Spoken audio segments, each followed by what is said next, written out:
हल्की हल्की बारिश में रेलवे स्टेशन पर हर दिन की तरह मनीष अपना ब्रेड पकौड़े का ठेला लेकर खड़ा था और उसके आसपास के लोग छाते वाली टेबल पर खड़े होकर ब्रेड पकौड़े का आनंद ले रहे थे। थोड़ी लाल चटनी डालना, खत्म हो गई है। भाई साहब, मजा आ गया इस बारिश के मौसम में गर्मा गर्म ब्रेड पकौड़ा खाकर। वैसे एक बात पूछनी थी, मैं अक्सर महीने 2 महीने में इस जगह आता रहता हूँ। यहाँ एक बूढ़ा आदमी जलेबियाँ बेचता था। मैं जब भी आता हूँ हमेशा उनकी जलेबी जरूर खाता हूँ, लेकिन आज उनका ठेला कहीं दिखाई नहीं दे रहा। 1-2 हफ्तों में ये रेलवे स्टेशन हमेशा के लिए बंद होने वाला है, इसलिए दुकानदार ठेले वाले नई जगह ढूंढ रहे हैं। मैं भी ढूंढ रहा हूँ। कोई भीड़ भाड़ वाली जगह हो तो बताना। बारिश का मौसम था, चारों तरफ जोरों की बारिश हो रही थी। ट्रेन से उतर रहा हर कोई शख्स इस बारिश के मौसम में गर्मा गर्म पकौड़े खाने के लिए मनीष के ठेले पर आ रहा था। सुबह से शाम कब होने को आ जाती है मनीष को पता ही नहीं चलता। अब बारिश भी बंद हो जाती है।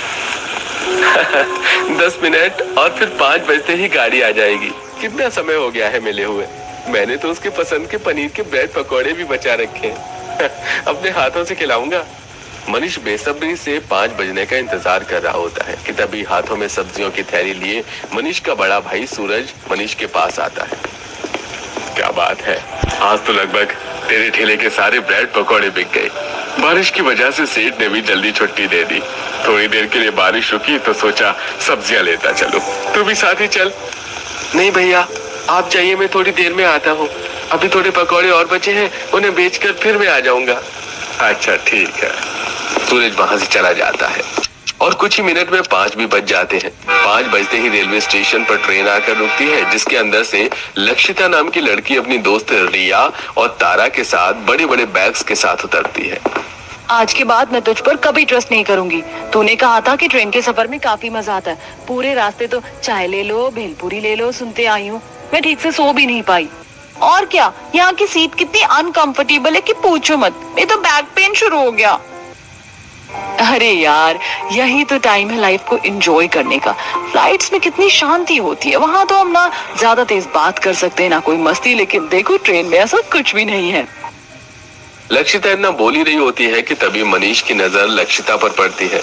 वहीं लक्षिता भी मनीष को देखती है और दोनों एक दूसरे को देखकर मुस्कुराते हैं। अरे रिया, ये लक्षिता उस ब्रेड पकौड़े वाले को देखकर क्यों मुस्कुरा रही है? इसका कोई रिश्तेदार है क्या? देखने से तो ऐसा ही लग रहा है। इससे पहले तारा और रिया लक्षिता से कुछ पूछती है। लक्षिता भागते हुए मनीष के पास आती है और उसके गले लग जाती है। ये देख रिया और तारा को तो अपनी आंखों पर विश्वास ही नहीं होता। आखिरकार तुम आ ही गई। पता है, मैं सुबह से तुम्हारा इंतजार कर रहा था। इसीलिए तो मैं ट्रेन से आई हूँ, ताकि जैसे ही शहर में कदम रखूं सबसे पहले तुमसे मिलूं। जानता हूँ मैं। ये देखो, तुम्हें मेरे हाथ के बने हुए पनीर के ब्रेड पकौड़े पसंद है ना? खास तौर पर तुम्हारे लिए बचा के रखे हैं। अभी इन्हें गर्म कर देता हूँ। मनीष, तुम्हें याद था? पता है इस बारिश के मौसम में मैं तुम्हारे हाथ के पकौड़ों को कितना मिस करती थी। अब जल्दी से गर्मा गर्म चाय के साथ पकौड़े लगा दो, दोनों मिलकर खाएंगे।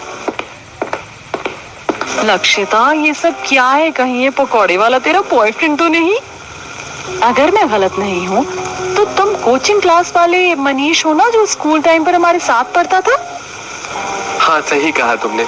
मैं तुम लोगों के साथ ही कोचिंग पढ़ता था, लेकिन पिताजी का काम बंद होने के बाद मेरे और मेरे भाई की पढ़ाई का खर्चा उठाने वाला कोई भी नहीं था।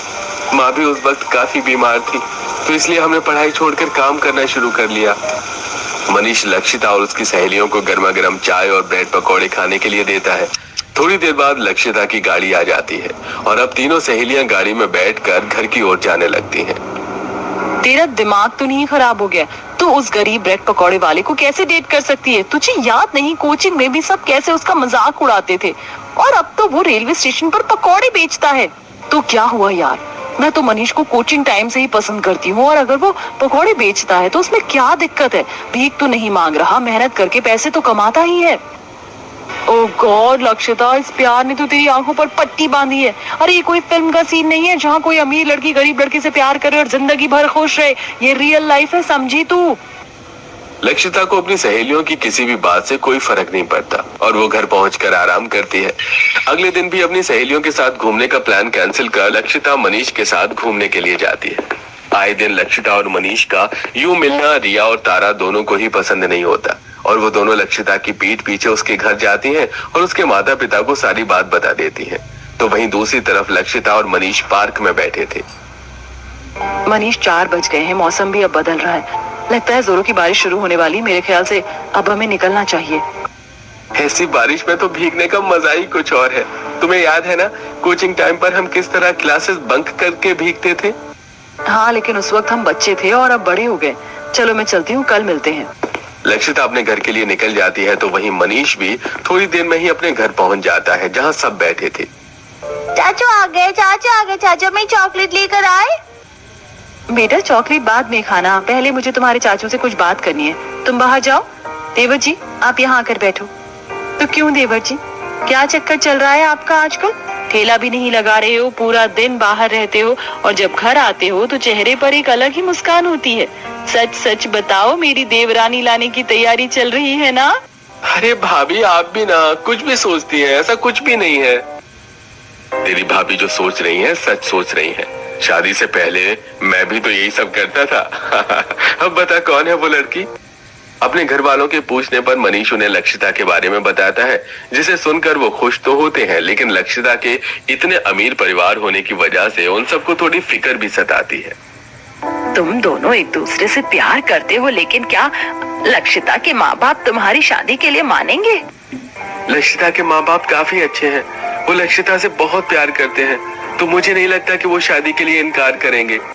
माँ जी, देवर जी की बातों से लग रहा है कि वो तो प्यार में पूरे डूब गए हैं।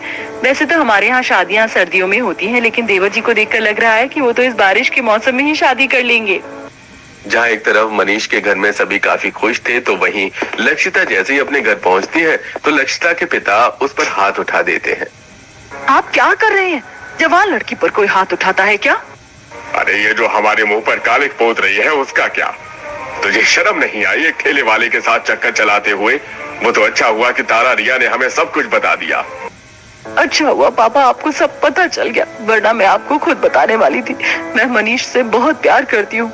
अब वो एक ठेले वाला हो या कोई बिजनेसमैन, मुझे उससे कोई फर्क नहीं पड़ता। मैं शादी करूंगी तो सिर्फ मनीष से, वरना कुंवारी मर जाऊंगी। बहुत जुबान चलने लग गई है तेरी। भूल मत, तेरा बाप हूँ मैं। जिद पर आ गया तो दुनिया को आग लगा दूंगा।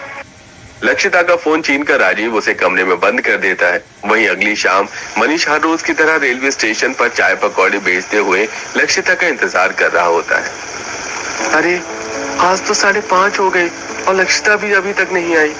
लगता है बारिश की वजह से रास्ते में कहीं फंसी होगी। जैसे ही आएगी उसे अपनी माँ के हाथों का हलवा खिलाऊंगा। खास तौर पर माँ ने लक्षिता के लिए भेजा है। तभी पीछे से कुछ गुंडे आते हैं और मनीष को घेर लेते हैं। बड़ा शौक है ना अमीर घर की लड़कियों को हलवा खिलाने का? अरे कौन हो तुम लोग और इससे तुम्हें क्या मतलब? अभी बताते हैं कौन है हम। राजीव मनीष को मारने के लिए कुछ गुंडे भेजता है। वो सभी गुंडे मिलकर मनीष का ठेला और सामान तोड़ देते हैं और उसके बाद मनीष की काफी पिटाई करते हैं। थोड़ी देर में वहां पुलिस आ जाती है, जिसे देखकर वो गुंडे भाग जाते हैं। आसपास की दुकानों के लोग मनीष को जल्दी से अस्पताल ले जाकर पट्टी करवाते हैं, जिसके बाद वो सब मनीष को घर छोड़कर जाते हैं। मनीष की ऐसी हालत देखकर शोभा बहुत रोती है। कितना बेरहमी से मारा मेरे बेटे को। आखिरकार क्या कसूर था इसका कि इसने कमी लड़की से प्यार किया? मैं उन्हें छोड़ूंगी नहीं। भगवान वो अमीर है, हम उनका चाह कर भी कुछ नहीं बिगाड़ सकते।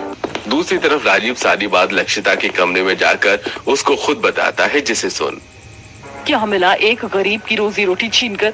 आपने बहुत गलत किया है। भगवान आपको कभी माफ नहीं करेगा। आपको क्या लगता है ये सब करने से मेरा प्यार मनीष के लिए कम हो जाएगा? ऐसा कभी नहीं होगा। अरे ये तो बस शुरुआत है। अगले हफ्ते तेरी सगाई मैं अपने बिजनेसमैन के बेटे से करवा रहा हूँ। जितनी जल्दी हो सके उस गरीब का ख्याल दिमाग से निकाल दे।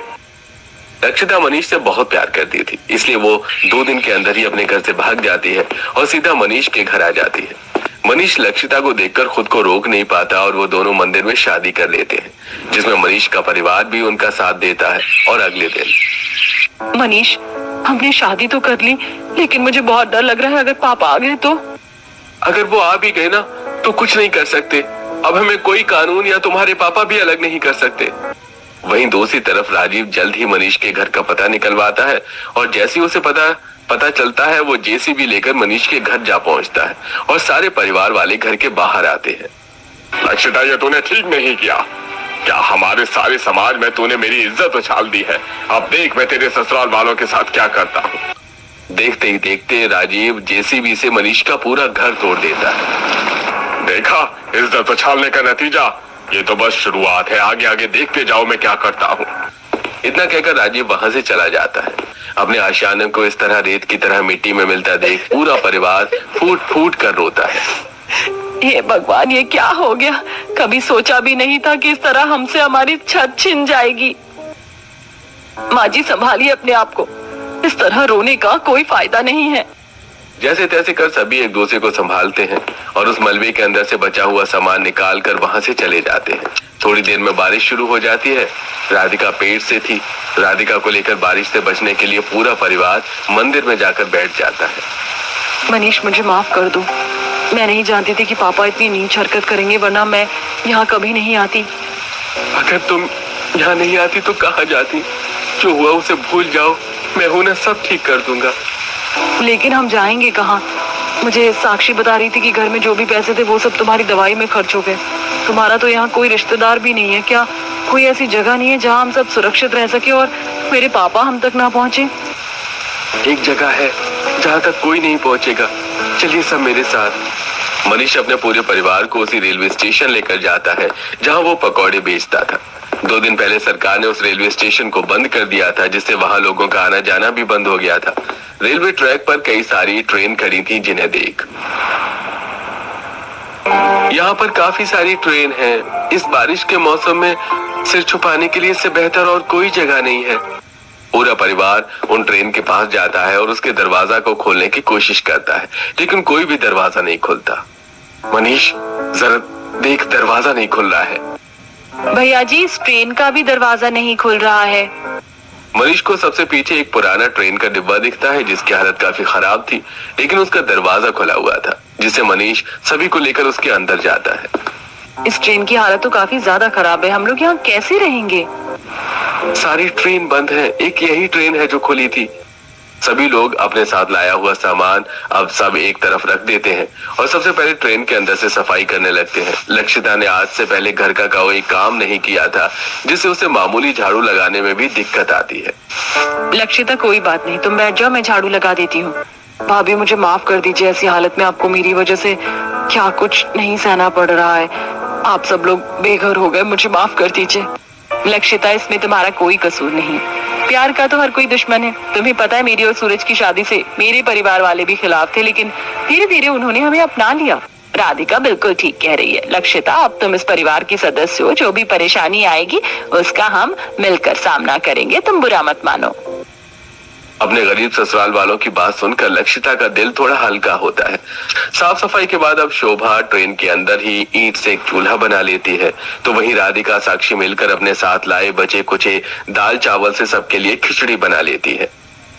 लक्षिता, हमें पता है कि तुम्हें इस तरह के खाने की आदत नहीं है, लेकिन अभी किसी के पास पैसे नहीं है और राशन में भी बस यही दाल चावल ही बचे थे। भाभी, ऐसी कोई बात नहीं है।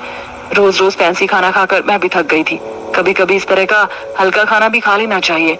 और तो और ये तो चूल्हे पर बना है, तो इसका स्वाद तो होटल के शाही पनीर से भी ज्यादा अच्छा है। लक्षिता की बात सुनकर सभी के चेहरे पर मुस्कान आ जाती है। खाना खाने के बाद शोभा अब ट्रेन की सीट पर चादर बिछाकर लक्षिता का बिस्तर तैयार कर देती है, जहां वो सोती है। बाकी लोग भी ट्रेन की सीटों पर सो जाते हैं, पर उस ट्रेन की सीट पर लक्षिता बार बार करवट बदलती है। ये सीट कितनी ज्यादा अनकंफर्टेबल है, इस पर तो मैं ठीक से सो भी नहीं पा रही हूँ। लक्षिता सारी रात परेशान होती है, तो वहीं अगले दिन लगातार तेज बारिश की वजह से इस गरीब ससुराल के ट्रेन घर के अंदर पानी आने लगता है। तो वो ट्रेन की सारी खिड़कियां भी टूटी हुई थी, जिससे भी काफी पानी भर के अंदर आ रहा था। माँ देखो, हमारे ट्रेन घर के अंदर कितना सारा पानी आ गया। हे भगवान, ये पानी तो बढ़ता ही जा रहा है। क्या करें अब हम? राधिका भाभी, आप सीट पर चढ़कर बैठ जाइए। इस तरह ऐसी हालत में पानी में रहना ठीक नहीं है। हम सब जब तक पानी बाहर निकालते हैं। पूरा परिवार जैसे तैसे करके बाल्टी और घर के बर्तनों की मदद से पानी बाहर निकालता है, लेकिन लगातार बारिश की वजह से उनके लिए ये सब काफी मुश्किल होता जा रहा है। कई घंटे बाद जब बारिश रुकती है तो सारा पानी बाहर निकालकर आखिर में लक्षिता पूरे ट्रेन घर में पोछा लगा देती है। जिसके बाद अब शोभा बैठकर सुई धागे की मदद से अपनी कुछ पुरानी साड़ी और कपड़ों से एक बिस्तर तैयार करती है, जिसे देख माँ जी आप क्या कर रही हैं? ये बिस्तर किसके लिए बना रही हैं? तेरे लिए बहू। कल रात तू बार बार करवट बदल रही थी, तुझे इस तरह सोने की आदत नहीं है ना, इसलिए मैं ये बिस्तर बना रही हूँ। काफी मुलायम है, इस पर तू आराम से सो सकती है। और भाभी आपको इस तरफ भी सोने की कोई जरूरत नहीं है, आप उस तरफ आराम से सोइएगा। लक्षिता की वजह से अपना घर छिन जाने के बावजूद भी लक्षिता के ससुराल वाले उसका काफी ध्यान रख रहे थे, जिससे लक्षिता मन ही मन काफी खुश थी। तो वहीं सूरज जिस फैक्ट्री में काम करता था, उस फैक्ट्री के मालिक से बात करके राजीव सूरज को काम से निकाल देता है और अब दोनों भाइयों के पास कोई काम नहीं होता और दोनों भाई बारिश में भीगते हुए ट्रेन घर आते हैं, जहाँ खिचड़ी बनी थी और सब खा रहे थे। वो भी कपड़े बदल कर बैठता है। इतनी जगह काम ढूंढ लिया लेकिन कहीं पर भी हमें काम नहीं मिल रहा। अब इस तरह घर का खर्चा कैसे चलेगा लक्षिता? कुछ समझ में नहीं आ रहा। अगर आप कहो तो मैं कहीं नौकरी ढूंढूं। मैंने काफी ज्यादा पढ़ाई की है, तो अच्छी खासी कंपनी में तो मुझे नौकरी मिल ही जाएगी। सब खाना खाते हैं और अगले दिन लक्षिता कुछ कंपनी में इंटरव्यू देने के लिए जाती है। लक्षिता के पास नॉलेज तो काफी थी, लेकिन डिग्री न होने की वजह से लक्षिता को किसी भी अच्छी कंपनी में नौकरी नहीं मिलती। उसकी सारी डिग्री उसके मायके में जो थी। तो वहीं अपने ससुराल वालों की ऐसी हालत देखकर लक्षिता से रहा नहीं जाता और वो मजबूरन लोगों के घरों में झाड़ू पोछा करना शुरू कर देती है। लक्षिता हर रोज की तरह अपनी मालकिन अंजलि के घर पर पोछा लगा रही थी कि तभी वहां अंजलि की दोस्त मनोरमा आती है। मनोरमा की नजर जैसे ही अपनी बेटी पर पड़ती है। अंजलि, ये लड़की कौन है? इसका नाम लक्षिता है। हफ्ते भर पहले ही हमने इसे काम पर रखा है, काफी अच्छा काम करती है घर का। अभी तुम्हें इसके हाथ की चाय पिलाती हूँ। लक्षिता अपनी माँ को देखकर काफी हैरान होती है, लेकिन वो कोई भी रिएक्ट नहीं करती और अपना सारा काम खत्म कर मालकिन से पैसे लेकर राशन की दुकान से सामान लेने के लिए जाती है। सामान लेकर लक्षिता घर जा रही होती है कि तभी बारिश शुरू हो जाती है। भगवान, जिंदगी में और कितने दुख देखना बाकी रह गए हमारे। लक्षिता बारिश में भीगती हुई जैसे तैसे करके अपनी ट्रेन ससुराल पहुंचती है। वहीं लक्षिता का पीछा करते हुए उसकी माँ भी आती है और सब देखते हैं और घर जाकर सोफे पर बैठकर काम कर रहे राजीव पर काफी गुस्सा करते हैं। छोटी सी गलती पर आपने मेरी बेटी की जिंदगी बर्बाद कर दी। पता है वो कहाँ रह रही है, क्या करती है? वो मरे या जिए, मुझे उससे कोई मतलब नहीं है। राजीव गुस्से में अपने कमरे में चला जाता है और अपनी बेटी की तस्वीर देखते हुए रोने लगता है। वहीं रोज रोज बारिश में आने जाने की वजह से लक्षिता की तबीयत काफी खराब हो जाती है। आज भी लक्षिता जब काम से अपने ट्रेन ससुराल लौट रही होती है कि तभी ट्रेन के पास ही वो बेहोश हो जाती है। लक्षिता को देखकर उसके ससुराल वाले बाहर आते हैं। अरे लक्षिता को क्या हो गया भैया? कहीं से रिक्शा लेकर आइए। इस बारिश में तो काफी ज्यादा मुश्किल है। मनीष लक्षिता को गोद में उठाकर जाने लगता है कि तभी वहां राजीव गाड़ी लेकर आता है और अपनी बेटी की ऐसी हालत में देखकर कहता है, भगवान, ये मेरी बेटी को क्या हो गया? जल्दी से इसे गाड़ी में लेकर आओ। राजीव जल्दी से गाड़ी में लक्षिता को हॉस्पिटल लेकर जाता है। तो वहीं लक्षिता के ससुराल वाले और माँ भी कुछ देर में हॉस्पिटल आ जाते हैं। चेकअप के बाद लक्षिता को जैसे ही होश आता है तो वो अपनी नजरों के सामने अपने पिता को पाती है। पापा, आप यहाँ? लक्षिता बेटा, मुझे माफ कर दे। अपने गुरूर के चलते अपनी नाजों से पाली हुई बेटी के साथ मैंने कितना बुरा किया। मैं तो बाप कहलाने के लायक भी नहीं हूँ। मैं नहीं जानता था कि मेरी बेटी इस तरह के हालातों से गुजर रही है। उसे लोगों के घरों में झाड़ू पोछा करना पड़ रहा है। तेरे साथ साथ मैंने इस परिवार के साथ भी काफी बुरा किया। भगवान तो मुझे कभी माफ नहीं करेगा। भाई साहब, ये कैसी बातें कर रहे हैं? हर बाप अपनी औलाद से बहुत प्यार करता है, लेकिन कभी कभी वो उनसे गुस्सा भी हो जाता है। हम में से कोई भी आपसे नाराज नहीं है और आपको हमसे माफी मांगने की भी कोई जरूरत नहीं है। मैंने आप लोगों के साथ जो भी कुछ बुरा किया, अब मैं उसे ठीक करना चाहता हूँ। राजीव